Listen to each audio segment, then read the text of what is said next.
राधे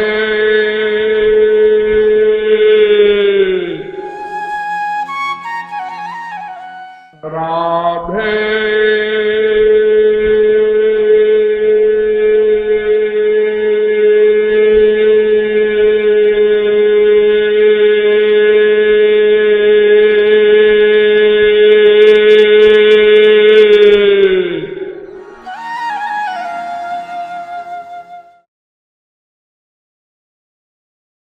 एक महाशय का प्रश्न है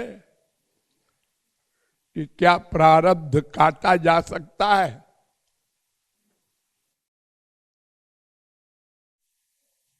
भगवान और महापुरुष सर्वसमर्थ हैं। कर्तुम अकर्तुम अन्यथा कर्तुम समर्थ हैं। जो चाहे करें, जो चाहे न करें, जो चाहे उल्टा करें। लेकिन नियम का पालन वे भी करते हैं। प्रारब्ध को भगवान भी नहीं काटते, संत महात्मा महापुरुष भी नहीं काटते, अपने प्रारब्ध को भी नहीं काटते, औरों के प्रारब्ध की बात कौन करे। बड़े बड़े ऐसे कुछ संत हुए हैं जिनको जल्दी जाना था गोलोक, तो उन्होंने अपने 50 साल के प्रारब्ध को 50 शरीर धारण करके 1 साल में काट दिया और गोलोक गए। लेकिन प्रारब्ध को भोगा, इसलिए वे लोग भोगते हैं संत लोग, उनको कष्ट तो होता नहीं प्रारब्ध के दुख का। बेटा मर गया, ठीक है जला दो, कॉमन। हा हा, जो हम लोग करते हैं ये सब तो उनको होना नहीं है। ये नष्ट हो गया, हाँ हाँ ठीक है, ये नश्वर तो है ही है, ठीक है। किसी लॉस में, किसी हानि में, अपजश में, मृत्यु में उनको दुख नहीं होता, इसलिए वो सहर्ष भोग लेते हैं। भगवान के नियम के खिलाफ कार्य नहीं करते, और इसीलिए भगवान भी नहीं करते। नियम के विरुद्ध कार्य कि लोग आक्षेप करेंगे कि अपने पिता को बचा लिया, दशरथ जी को, अपने अभिमन्यु को बचा लिया श्री कृष्ण ने, और हमारा बेटा मर गया तो नहीं बचाया। ये किसी को बोलने का मौका न मिले, इसलिए भगवान अपने बाप को भी नहीं बचाते। अवतार काल में जैसा जो हो रहा है सब होने दे रहे हैं। ये पांडव महापुरुष श्री कृष्ण के परम भक्त, ये 14 वर्ष तक जंगलों में घूमते रहे, रोते रहे। राम स्वयं 14 वर्ष जंगलों में सुकुमारी सीता को लेकर सब नाटक करते रहे, प्रारब्ध को नहीं काटा, वरदान को, श्राप को नहीं काटा। तो काट सकते हैं। राम भक्त का करी न सकाही, भाव्यु मेट सकै त्रिपुरारी। ये सब भगवान लोग, महापुरुष लोग कर सब कुछ सकते हैं, लेकिन हम लोगों को मौका मिल जाए टॉन्ट करने का, इसलिए वो ऐसा नहीं करते। प्रारब्ध भोगते हैं। ज्ञानी भुगते ज्ञानते, मूर्ख भुगतै रोए, ये फर्क है। इसलिए प्रारब्ध को सहर्ष भोगता है महापुरुष, और हम लोगों को भी सहर्ष भोगना चाहिए। जब कोई किसी का मर्डर करता है तो उसको पता है फांसी होगी।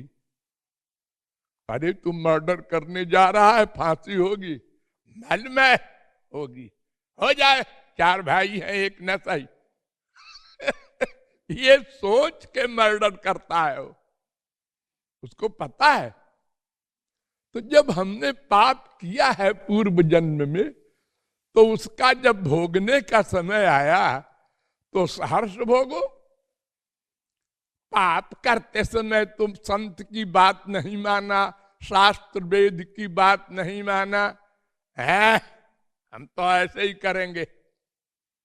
अब भोगने का समय आया तो हे भगवान माफ कर दो। जी हाँ, ऐसे ही माफ कर दे।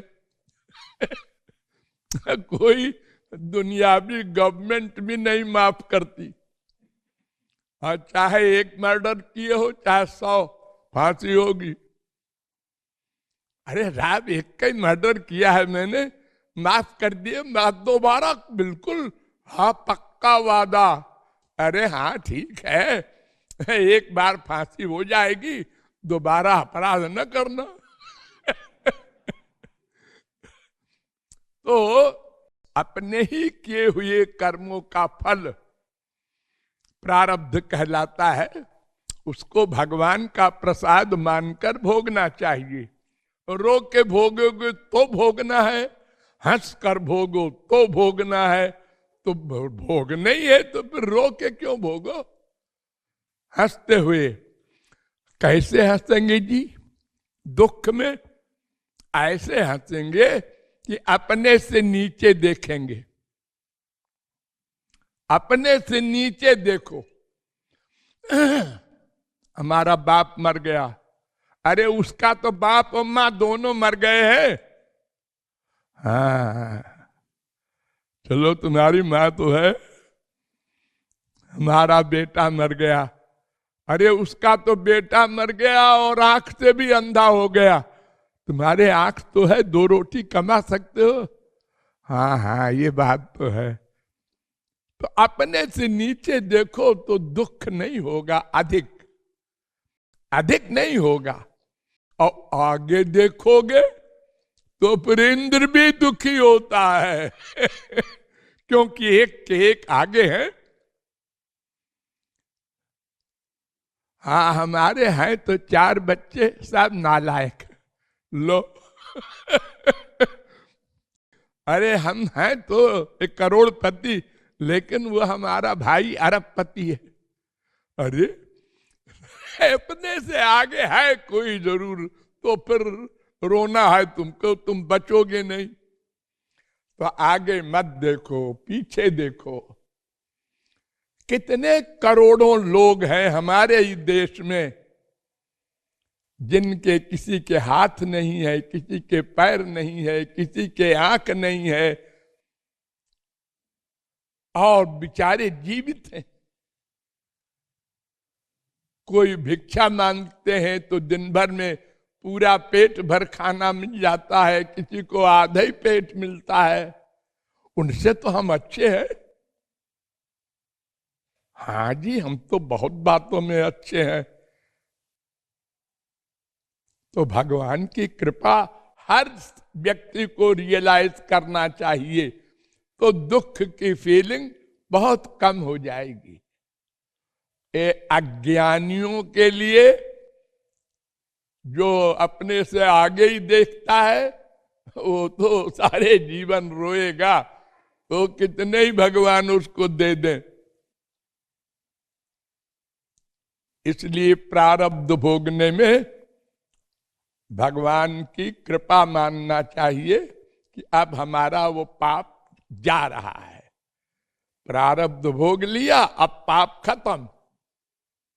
जैसे किसी आदमी ने डकैती किया, 5 साल की सजा हुई, अब जेल से छूटा, अब बात खत्म हो गई, अब फिर डाका डालेंगे। बार बार अपराध करता है।